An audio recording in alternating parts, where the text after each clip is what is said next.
The church bell of Hollow Ridge tolled at dusk, its cracked bronze voice dragging across the valley. The townsfolk paused, some lowering their heads, others tightening shawls against the chill. They knew the bell was not for prayer, but for warning. Reverend Elijah Boone was gathering his flock again. Inside the preacher's house, the air was thick with large smoke and mildew. The wallpaper peeled in damp curls, exposing timber that smelled of rot. Elijah's boots struck hard against the warped floor as he moved between rooms, his eyes bright with the same fever that filled his sermons.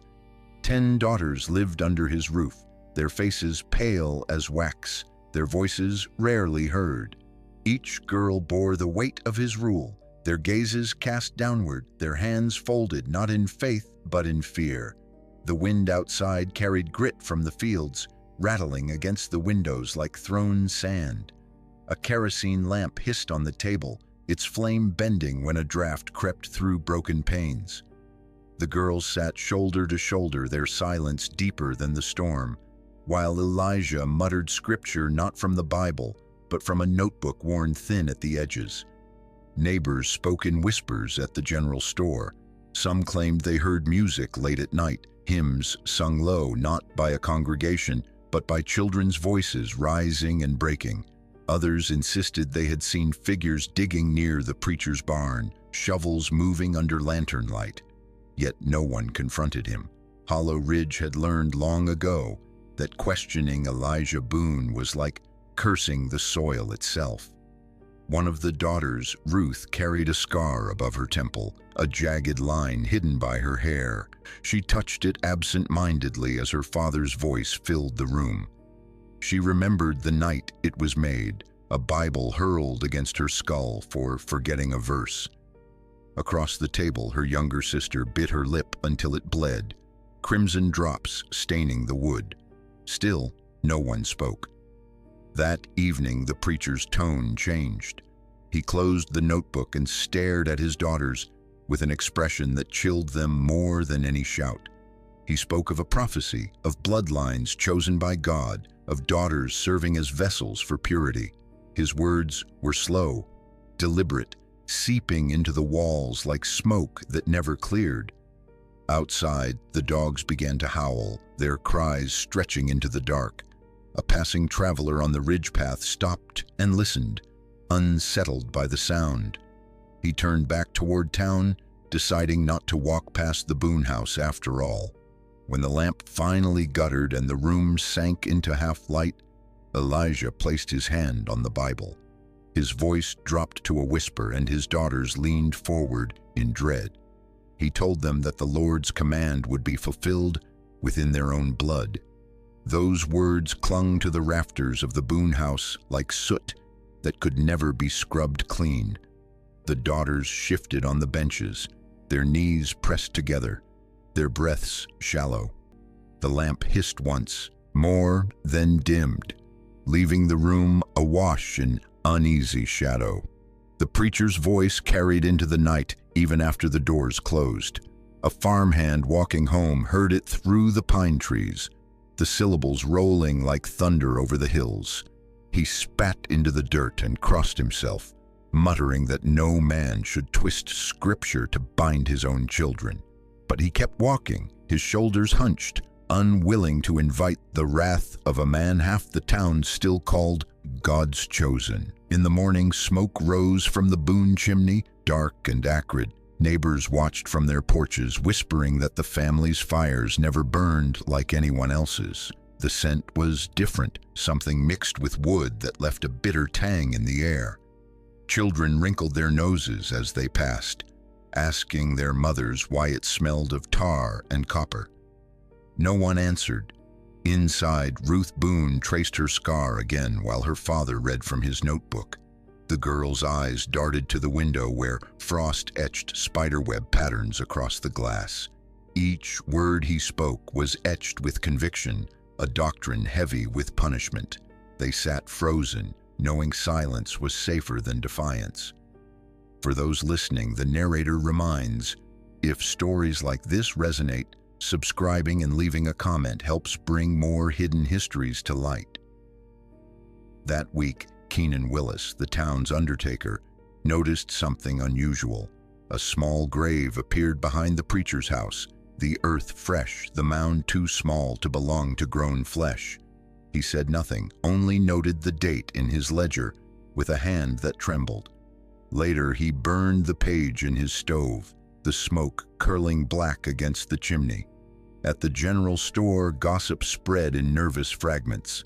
A young boy claimed he'd seen one of the Boone daughters wandering barefoot near the woods at midnight, her white nightdress stained at the hem. Another insisted he'd heard crying muffled beneath hymn singing when he lingered too close to the house. The storekeeper hushed them all, but the words lingered like dust. By Sunday, Elijah Boone's sermon reached a fever pitch. He thundered that the bloodline must remain pure, that women born into sin could only be redeemed through sacrifice. His congregation sat stiff, their faces pale in the glow of lanterns. No one dared walk out. The hymns that followed were slow, trembling, the sound of a flock caught between fear and belief. When the service ended, a sudden cry cut through the night, high, sharp, and quickly smothered. Heads turned, but the preacher only lifted his hands skyward, declaring the Lord had spoken. And in that silence, the townsfolk realized the Boone daughters were prisoners of a prophecy they could not escape. The night after that sermon, Hollow Ridge lay under a thick veil of mist. The moon was hidden, the air heavy with the scent of damp soil and kerosene. The Boone house stood like a watchtower at the edge of the fields, its windows black, its walls breathing secrets no one dared confront. Deputy Samuel Briggs lingered at the edge of the property, lantern in hand. He had been sent after whispers reached the sheriff's office, but his boots sank into mud, as though the earth itself resisted his steps. From the barn came the faint scrape of metal against wood, followed by a hush so sudden it raised the hairs on his arms. He turned back without knocking, unwilling to cross the threshold. Inside the house, the daughters slept fitfully on straw mattresses. The walls leaked winter air and the ceiling creaked as though under invisible weight. Ruth pressed her ear to the floorboards above the cellar. From beneath came sounds she could not name, like liquid poured slowly, like chains shifting in the dark. She clutched her blanket tighter, her breath shallow. In town, gossip brewed louder. A peddler passing through claimed he saw small figures in white, drifting near the Boone garden at dawn, their faces obscured by mist. He swore one figure looked straight at him before vanishing into the trees. The townsfolk dismissed him as a drunk, but unease rippled through the marketplace. Mothers pulled their children closer, while the blacksmith muttered that evil had no need of proof when fear was proof enough. Keiko Tanaka, an outsider and researcher who had come south to document rural cult practices, arrived in Hollow Ridge that winter. She carried notebooks filled with testimonies from other towns scarred by preachers gone astray. When she heard the Boone name, the store clerk's hands froze above the scale, his face blanching. He refused to speak, sliding her change across the counter without a word. That silence told her more than a confession ever could. That evening, Keiko walked past the church. The door was ajar, and through the crack she saw candles burning in uneven rows. Children's voices floated out, not singing hymns but murmuring in broken cadence, a ritual stripped of melody. She stepped closer, and the sound cut off instantly, as if the walls swallowed it whole. The next morning, Deputy Briggs returned to the sheriff with a torn scrap of fabric he had found snagged on a fence post near the Boone land. It was embroidered with a name, one that matched no record in the county birth ledgers. The fabric was damp, stained with something darker than mud. The sheriff stared at it for a long moment before locking it away in his desk. His words were heavy when he finally spoke. "This is proof that a child was born and proof that someone wanted her erased." The sheriff's words echoed through the dim office, their weight heavy enough to silence even the ticking of the wall clock. He shut the drawer with a thud, dust rising from the old wood as though the desk itself resisted swallowing another secret. That night, a storm rolled over Hollow Ridge. Rain lashed against the Boone house, rattling the shutters until nails squealed in protest. Lightning cut through the clouds, illuminating the preacher standing in his doorway, unmoving, his silhouette stark against the flash. Neighbors who glimpsed him swore he stood like a sentinel guarding something inside. Within the house, the daughters huddled close. Water dripped from the ceiling, pattering into a tin bucket set by the wall. One girl pressed her face into her sister's shoulder, whispering that the storm sounded like fists pounding against the roof. Ruth kept her eyes fixed on the cellar door, certain she heard movement below. A dragging sound, slow and deliberate. The next morning, the undertaker, Keenan Willis, walked to the sheriff's office, his hands trembling inside his coat pockets. He confessed he had seen Boone digging in the garden under torchlight, even in the dead of winter when the ground should have been frozen solid. But when pressed for details, his voice faltered. He could not recall the date, nor whether the figures he saw were Boone's daughters or something else entirely. His memory bent like wet timber, unreliable and cracked. Keiko Tanaka sat in the corner of the room, jotting every word. To her, the gaps in testimony were as revealing as facts themselves. The valley's silence was not only fear, it was rot, seeping into memory, distorting truth until even witnesses doubted their own eyes. Later that week, a farmer delivered eggs to town and claimed he had passed the Boone estate at dawn. He insisted he saw fresh soil turned up near the garden. But when investigators returned that evening, the ground appeared untouched, grass slick with rain and undisturbed. Some said the farmer lied. Others whispered that Boone had ways of hiding his work before daylight. Inside the Boone home, Elijah preached to his daughters without scripture.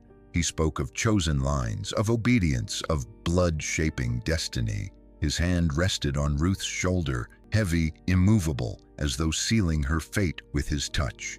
Across the table, one of the younger girls broke into sobs, but her voice was smothered beneath his chanting. By the time the storm cleared, Hollow Ridge buzzed with divided whispers. Some claimed the preacher's mind had broken. Others believed he had tapped into something unholy that twisted truth itself. Keiko wrote late into the night, the ink smearing beneath her fingertips, as she realized the false leads were no accident. Confusion was Boone's weapon, and when she read through the torn fabric again, the embroidered name seemed to pulse beneath the lamplight, as if the erased child refused to remain forgotten. Keiko Tanaka laid the cloth flat on the sheriff's desk, her hand hovering above it as though touching it might disturb the dead. The stitching was delicate, a name stitched by a mother who must have hoped her daughter would be remembered. Instead, the scrap had survived as the only proof she ever lived. The sheriff sat back, rubbing his temple. His voice dropped low, thick with unease. He admitted that records showed gaps. Missing daughters listed in church registries who never appeared in the county's ledgers. Whole years where births vanished from the page, as if someone had scissored pieces from time itself. Meanwhile, Elijah Boone's sermons grew stranger. He no longer preached from pulpit or Bible, but from memory, eyes wild, voice rasping. Congregants described feeling trapped as he spoke, unable to rise or leave, their throats dry, their hands frozen in their laps. One man said the air itself seemed to thicken during the sermons, the heat of the lanterns stifling until it was hard to breathe. The daughters felt it worst of all. Ruth, pressed into the corner of the house one night, saw her father draw circles in chalk across the floorboards.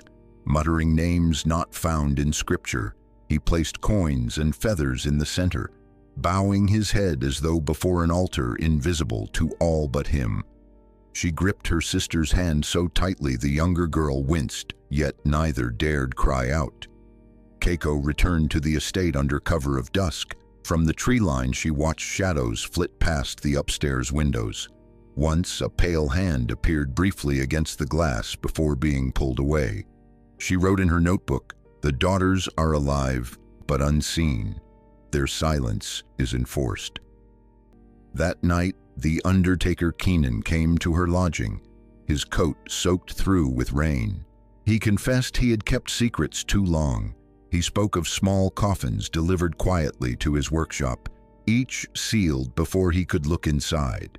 Boone had insisted they were stillborns, but Keenan admitted the weight of some coffins told another story. His hands shook as he admitted he buried them without records, his own silence complicit in their fate. The next morning, the sheriff confronted Boone at the church. His deputies stood tense as Boone smiled calmly, offering his Bible as proof of innocence. But when the sheriff opened it, scraps of paper fell from its pages. Lists of names, dates, and symbols marked beside them. Some were crossed out, others were circled. The sheriff's knuckles whitened around the book. For the first time, he spoke openly. "This isn't scripture. It's a ledger of blood." And the daughters, listening from the pews, realized their father's words had never been sermons. They had been sentences. The church sat heavy in the night air, its timbers creaking as though the building itself recoiled. Lanterns guttered, throwing distorted shadows across the walls, while the Boone daughters sat frozen, hands clasped, breath locked in their chests. Sheriff Collier closed the Bible-turned ledger with a snap that echoed like a pistol shot. The congregation stirred, whispers rising, but none dared speak above a murmur. Elijah Boone's eyes gleamed with something beyond defiance, certainty, as if the sheriff's accusation confirmed what he had always proclaimed, that his bloodline was divine mandate. Keiko Tanaka's pen scratched furiously against paper in the back row. Her notes recorded not just facts, but the subtle collapse of fear and obedience into something darker. She observed how Boone's flock shifted in their seats, some trembling, others transfixed, as though torn between condemnation and awe. It was the psychology of devotion weaponized, a cage built from scripture and silence. That night, deputies searched Boone's estate. In the attic, they found bundles wrapped in linen, each bundle containing locks of hair tied with twine, preserved like relics. In the cellar, the air was heavy with mildew and iron. Jars lined the shelves, filled not with food, but with slips of parchment inscribed with girls' names. Some were faded, ink blurred by moisture. Others looked recent, written in a steady hand. Ruth Boone stood by the cellar door, her body trembling as deputies carried the jars into the light. She whispered that each name belonged to a sister, a cousin, a child whose cries had never left the house. Her words broke like glass, sharp and cutting, but too fragile to be pieced together into full sentences. The undertaker Keenan Willis was summoned once more. His testimony grew heavier. He admitted that Boone had spoken of sacrifices, not as death, but as offerings that strengthened the family's hold on the valley. The preacher had convinced him that silence preserved order, that every grave dug in secret was an act of faith. Keenan's hand shook as he confessed, his fingernails digging into his palms until blood welled. At dawn, a physician from Montgomery examined the Boone daughters. His report spoke of exhaustion, malnourishment, and scars consistent with years of ritual punishment. He found marks carved into their shoulders, symbols that did not match scripture but appeared repeatedly in Boone's notebooks. The physician, pale with horror, declared, "This is not faith. This is captivity." By evening, deputies escorted Elijah Boone in chains from his church. His followers wailed as if witnessing martyrdom, while his daughters watched from the shadows, their faces unreadable. Boone's lips moved in silent prayer, or perhaps in silent command, and as he passed the garden behind his home, He lifted his chin, smiling faintly. "The ground remembers," he whispered. Those words lingered in the deputy's ears long after Elijah Boone was led away in chains. The soil beneath the preacher's boots seemed to darken in the lantern light, as though even the earth bent to his will. The daughters, watching from the doorway, flinched when he turned his head toward them, a smile pulling across his lips like a final sermon meant only for them. In Hollow Ridge, the arrest split the valley open. Some celebrated, claiming God's justice had come at last. Others whispered that imprisoning Boone would bring calamity, that his power did not rest in walls of wood or flesh, but in roots older than law itself. The general store filled with arguments, neighbors hissing accusations at one another while children tugged at their mothers' skirts, eyes wide with fear.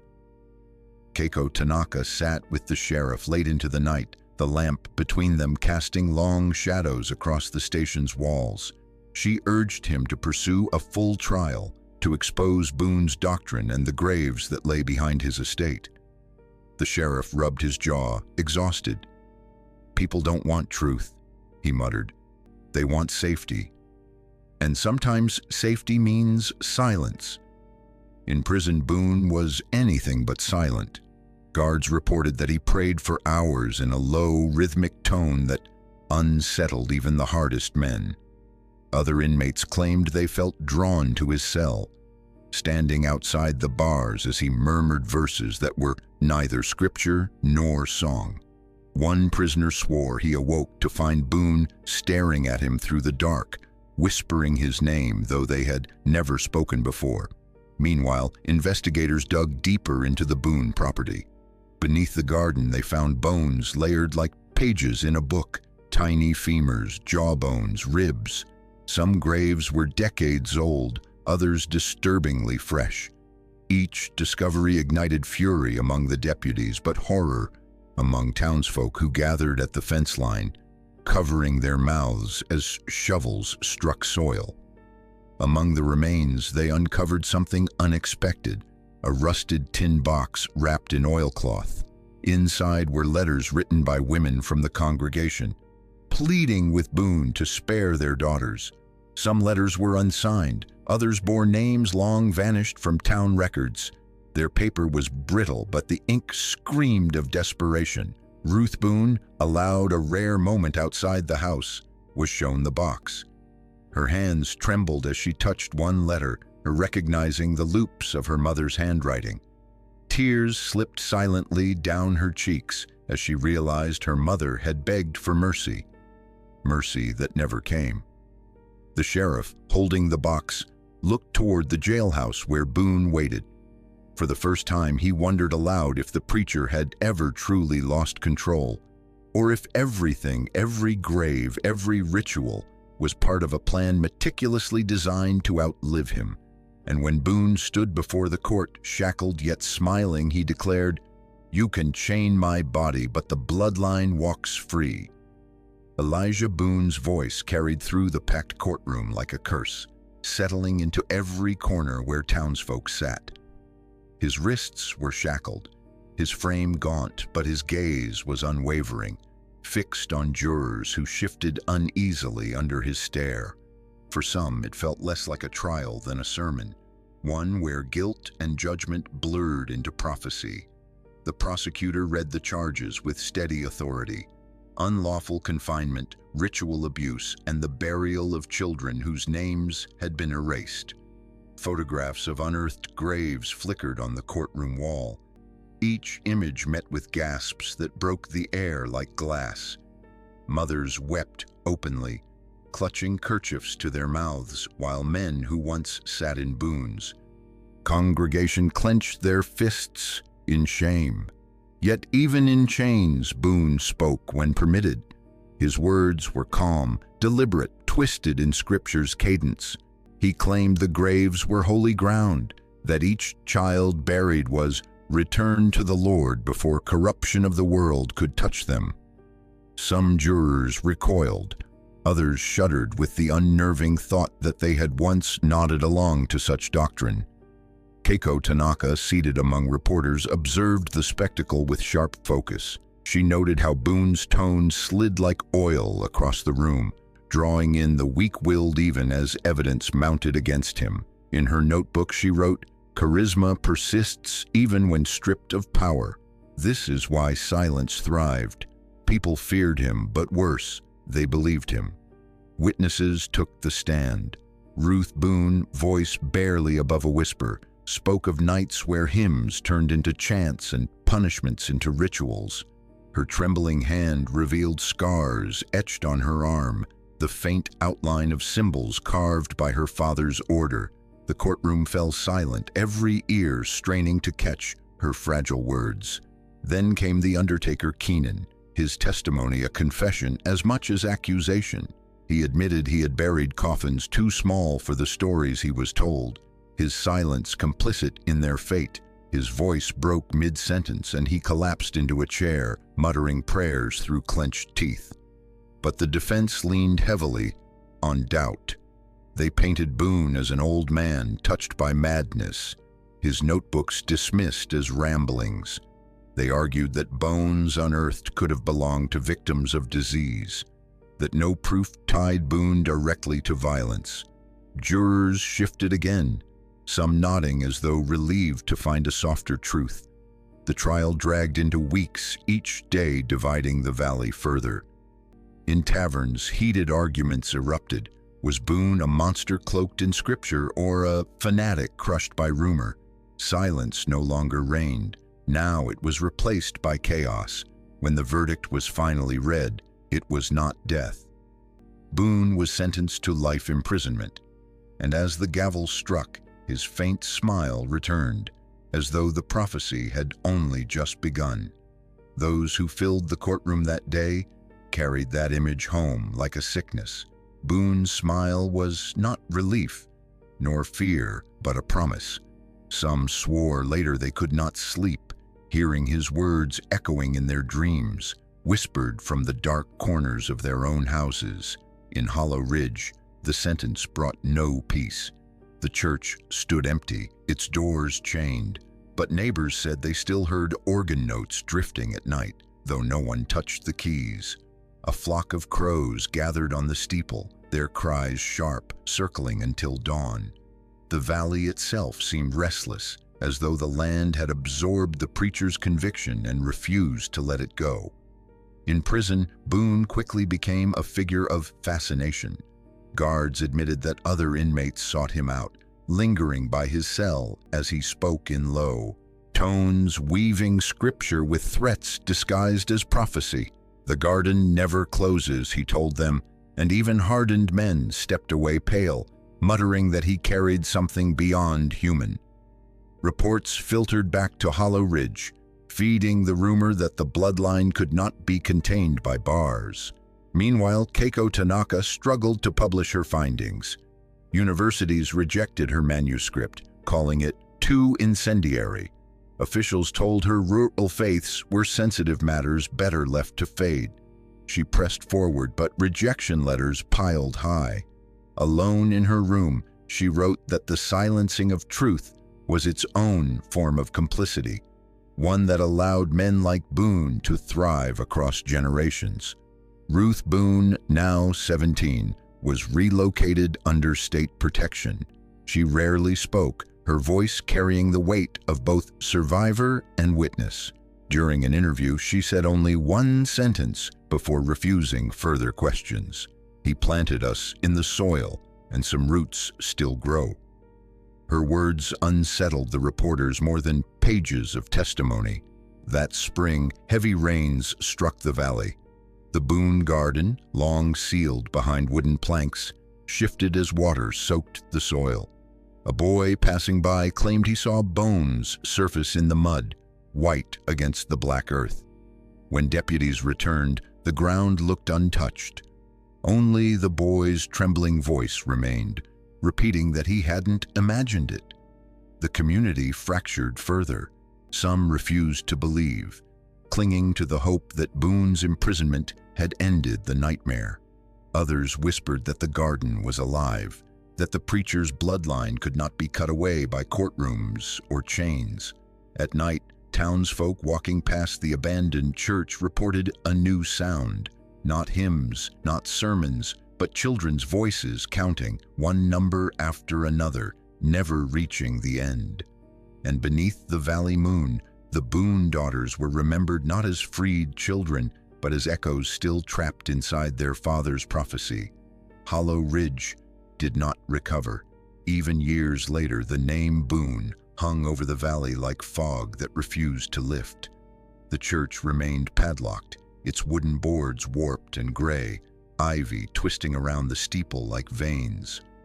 On stormy nights, lightning illuminated the broken cross at its peak, bent sideways as if bowing under the weight of unspoken sin. The estate itself stood in ruin. Windows shattered, roof caved inward, floorboards splintered beneath decades of neglect. Rainwater collected in the cellar, seeping into the earth where Boone once kept his jars of names. Farmers swore that no grass grew near the garden, only patches of pale weeds that shivered without wind. Children dared each other to approach, but few crossed the fence. Those who did claimed the soil pulsed faintly under their feet, as if something beneath still breathed. In prison, Boone aged, yet his influence seeped beyond the walls. Guards reported that he continued to hold nightly gatherings from his cell. Men who had mocked him at first began leaving trinkets outside his bars: buttons, scraps of cloth, carved symbols scratched into soap. The chaplain requested his transfer, calling his presence contagion. But Boone died before it came to pass, his last words whispered not to a guard, but to the floor itself. The garden will bear again. When news of his death reached Hollow Ridge, the valley divided once more. Some rang church bells, others shut their doors, whispering that celebrating would anger the soil. Keiko Tanaka returned briefly, older now, her notebook swollen with years of research. She walked the Boone property at dusk, listening to the creak of insects and the drip of water through broken beams. She laid her hand on the damp earth and felt only cold, but her notes ended with a sentence that unsettled even her. Silence itself feels inhabited. Ruth Boone never came back. She lived under another name in another state, yet her letters revealed she still dreamt of the cellar. "He's gone," she wrote once, "but I can still hear the counting." I don't know if it is memory or prophecy. She never spoke publicly again. By the next generation, Hollow Ridge became known as a place of ill omen. Travelers avoided the road, saying the air grew colder as they passed the abandoned church. Locals kept their distance, but on autumn nights when the moon was sharp and bright, some swore they heard children's voices rising from the Boone estate, chanting numbers, always stopping just before 10. The preacher was gone, the church collapsed, the house rotting into soil. Yet the garden endured, untouched, a scar across the land. And in Hollow Ridge, people still whispered that the ground remembers.